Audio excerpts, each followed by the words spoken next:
નમસ્કાર વિદ્યાર્થી મિત્રો, સ્વાગત છે આપ સર્વેનું આપની મનપસંદ YouTube channel chemistry by Nimesh sir ઉપર. વિદ્યાર્થી મિત્રો, નીટ 2024 કેમ રિલેટેડ ઘણી બધી ગડબડી થઈ ચૂકી છે, બરાબર છે. તારીખો પણ ઘણી આપણે વેટ કરી. સૌપ્રથમ 8 જુલાઈ, ત્યાર પછી 11 જુલાઈ, ત્યાર પછી 18 જુલાઈ, અને વિદ્યાર્થી મિત્રો ત્યાર પછીની જો આપણે વાત કરીએ તો સોમવારના રોજ સુપ્રીમ કોર્ટ દ્વારા કંઈક ફાઇનલ ડિસિઝન આપવાના છે. પણ વિદ્યાર્થી મિત્રો, આજના દિવસે એટલે કે શનિવારના રોજ એનટીએ દ્વારા એક રિઝલ્ટ જાહેર કરવા માટે સુપ્રીમ કોર્ટ દ્વારા એક આદેશ આપવામાં આવ્યો હતો.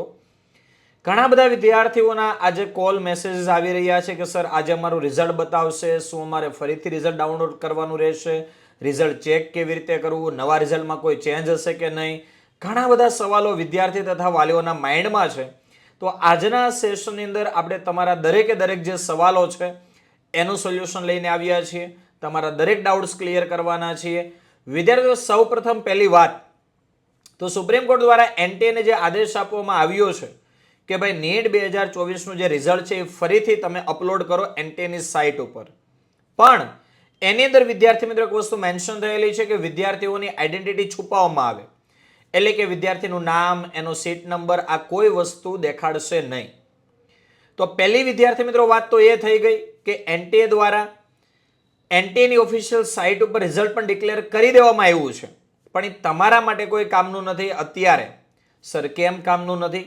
તો જો હું એની વાત કરું તો વિદ્યાર્થી મિત્રો આ જે રિઝલ્ટ ફરીથી ડિક્લેર થયું છે એ સિટી વાઇઝ અને સેન્ટર વાઇઝ રિઝલ્ટ જે છે એ ડિક્લેર થયું છે. એની અંદર તમારો કોઈ સીટ નંબર કે કોઈ વસ્તુ આપવામાં આવેલી નથી. ખાલી એક એ એનાલિસિસ કરવા માગે છે કે ભાઈ ખરેખર જે રિઝલ્ટ આવ્યું છે એ ઓરિજિનલ રિઝલ્ટ છે કે પછી એમાંય કોઈ સ્કેમ થયા છે.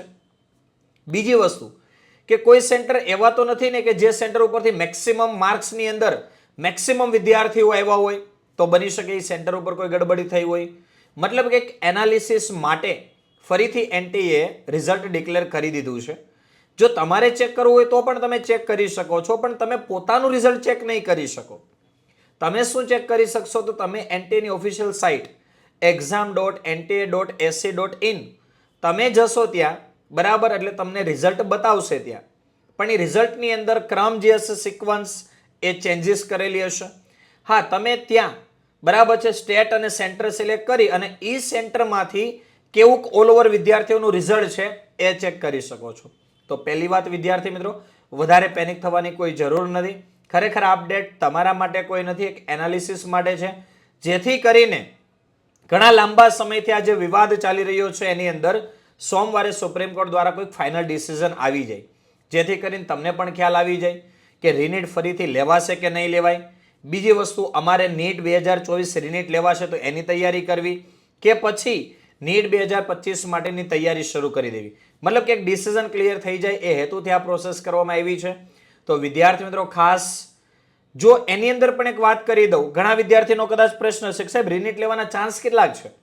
ઘણા વિદ્યાર્થીઓ આવા પણ મેસેજ કરે છે, તો એની વાત કરી દઉં કે નીટ પેપર લીક વિવાદ અંગે જે ચર્ચાઓ ચાલી રહી છે એની અંદર હજી કોઈ એવું પુરવાર નથી થયું કે નીટનું પેપર જે છે એ અગાઉ લીક થઈ ગયું હતું, બરાબર છે. સુપ્રીમ કોર્ટ દ્વારા પણ એવું જ કહેવામાં આવ્યું છે કે જો કોઈ એવી સાબિતી મળે છે કે ભાઈ નીટનું પેપર આટલા 3 તારીખે 4 તારીખે અગાઉ લીક થઈ ગયું છે અને મેક્સિમમ વિદ્યાર્થીઓએ પેપરનો ફાયદો ઉઠાવ્યો છે, તો રીનીટ થવાના ચાન્સ અહીંયા વધી જાય છે.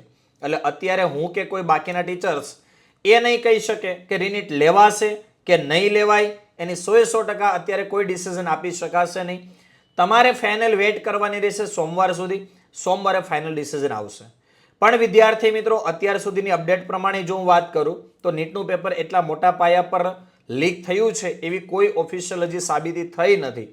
તો બની શકે છે કે કદાચ રીનીટ ના લેવાય, તો પણ વિદ્યાર્થીનો ટેન્શન લેવાની જરૂર નથી. ઘણા વિદ્યાર્થી કદાચ એવું પણ વિચારતા કે સર આ વર્ષે પેપર ફૂટ્યું છે તો આવતા વર્ષે પેપર લીક થશે તો શું? વિદ્યાર્થીઓ એક વસ્તુ તમે વિચારો કે શું પેપર લીક આ વર્ષે થયું છે તો તમે તમારા સપનાને ચેન્જ કરી નાખશો? તમે જે ડોક્ટર બનવાનું સપનું જોયેલું છે, તમારા માતા પિતાએ જે સપનું જોયેલું છે તમારી પાછળ કે અમારું બાળક ડોક્ટર બને, શું આ તમે આખી લાઈન ચેન્જ કરી નાખશો? અને શું લાઈન ચેન્જ કરવાથી કોઈ એવી સાબિતી છે કે એ લાઈનમાં પણ આવું કાંઈ નહીં થાય? તો વિદ્યાર્થી મિત્રો આનાથી ગભરાવાની જરૂર નથી. કદાચ રીનીટ લેવાય છે તો એમાંય મહેનત કરી લેવાની છે, અને રીનીટ નથી લેવાતી તો ટેન્શન લીધા વગર ફૂલ જોશમાં તૈયારી આપણે કરવાની છે કે જેથી કરીને નીટ 2025ની અંદર એક તમે સારામાં સારો સ્કોર કવર કરી શકો. બીજી વસ્તુ વિદ્યાર્થીઓ, એક વસ્તુ હું એ પણ કહીશ કે કદાચ માનો કે પેપર લીક થયું છે, બરાબર છે, તો એવું તો નથી કે જેટલી સીટ અવેલેબલ છે એટલી સીટની અંદર બધા વિદ્યાર્થીઓનો ફાયદો લઈ લીધો હશે, બરાબર છે. તો આપણે આવા નેગેટિવ વિચારો નથી કરવાના, પોઝિટિવ રહેવાનું છે. અને કદાચ હજી એક વખત નીટ 2025 માટે તૈયારી કરવી પડે તો કરવાની છે. તમારા માટે કેમેસ્ટ્રી એનિમેશનની પૂરી ટીમ હર હંમેશ તમારી સાથે છે. નીટ 2025 માટેની ડ્રોપર બેચ ઓનલાઈન અને ઓફલાઈન બંને માધ્યમમાં પણ આપણે ત્યાં અવેલેબલ છે. જો તમે પણ વિચારી રહ્યા હો કે કેમેસ્ટ્રી એનિમેશન ટીમ પાસે મારે ભણવું છે, એક સારો સ્કોર કવર કરવો છે, તો તમે આપણા કોર્સની અંદર જોડાઈ પણ શકો છો. કદાચ કોર્સ રિલેટેડ વધારે ઇન્ક્વાયરીની જરૂર હોય, અન્ય કોઈ એજ્યુકેશન રિલેટેડ તમારે કોઈ ઇન્ક્વાયરીની જરૂર હોય, તો હંમેશા તમારા સપોર્ટ માટે અમે તૈયાર છીએ. તમે એની ટાઈમ કોન્ટેક્ટ કરી શકો છો 8866605548 ઉપર. તો વિદ્યાર્થી મિત્રો, વધારે ટેન્શન નહીં લેશો. સોમવાર સુધીની આપણે વેઇટ કરવાની છે, ત્યારે આપણે જોઈએ ફાઇનલ ડિસિઝન શું આવે છે.